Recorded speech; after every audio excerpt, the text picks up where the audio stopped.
Hi, my name is Sam Matthew. I'm one of the guest hosts today, and I would like to say welcome to Self-Advocacy in Action, and I will let the other co-host introduce himself. Hi there, I'm the co-host. My name is Earl Williams, and got with me is Chester and Sam. I'll be glad to help every single question if you want me to. Okay. So, how you doing today, Chester? I'm doing good. And this is Chester Finn. Now, what are you doing today in Lockport, New York? Well, I'm actually on vacation, but you asked me if I would do the TV show, be a guest, and I said I would be available. We've been trying to do this for, well, over a year or so. Yeah.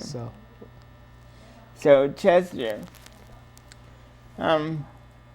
you are a national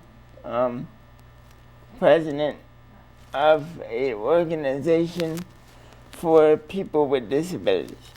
yes, Do you want to talk about a little bit about what you do in that role?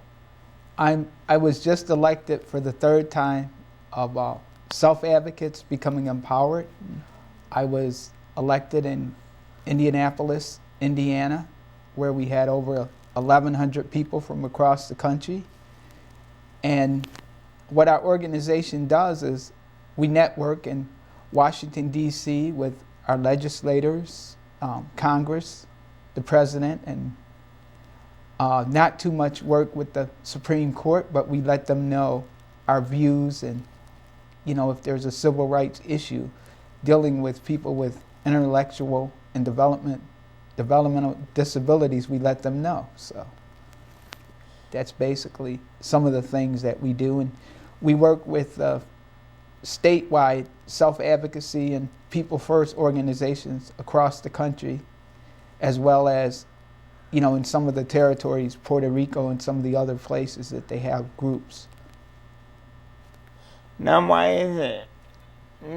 is self-advocacy, the self-advocacy movement, necessary, in your opinion?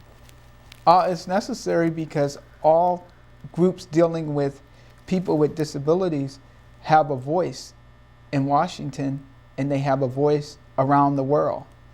We just convened the Convention on Civil Rights for People with Disabilities last year, and there's about over 100 and something organizations signed up, and right now there's about 40-something nations that signed on, and they're waiting for their countries to ratify the treaty.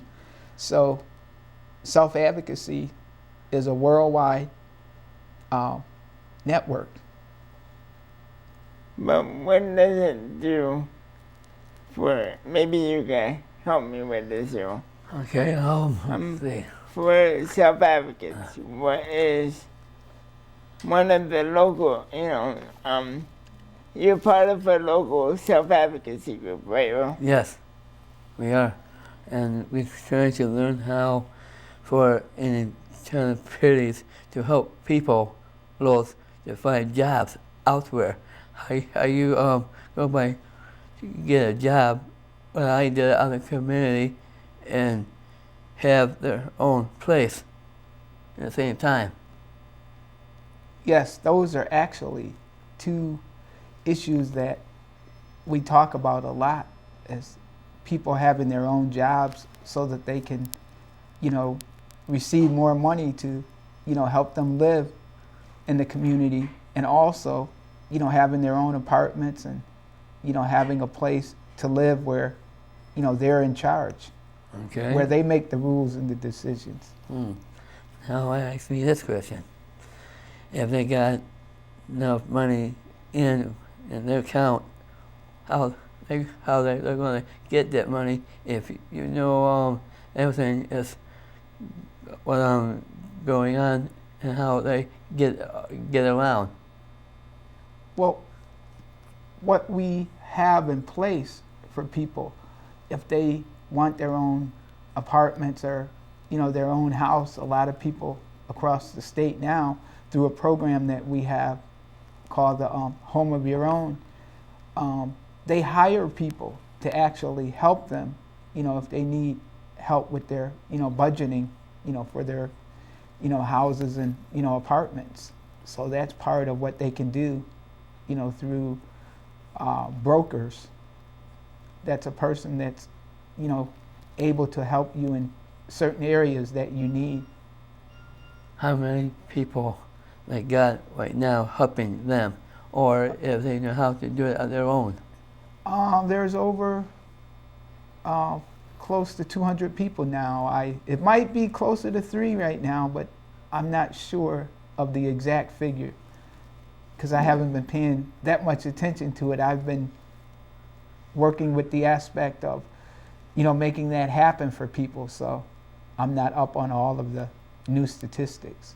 So, Chester, when you speak on people with, now you're talking about people, there's programs out there for people with developmental disabilities.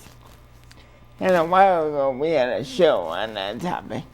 Yes. What is it happening nationally? What's going on with the rights of people that want to live independently nationally?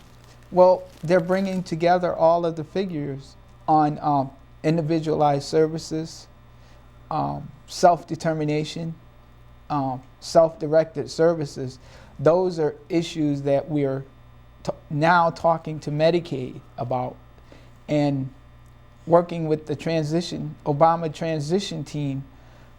That's one of the issues that we hope to be talking to Medicaid and talking to Social Security about, how they need to change their rules to accommodate people.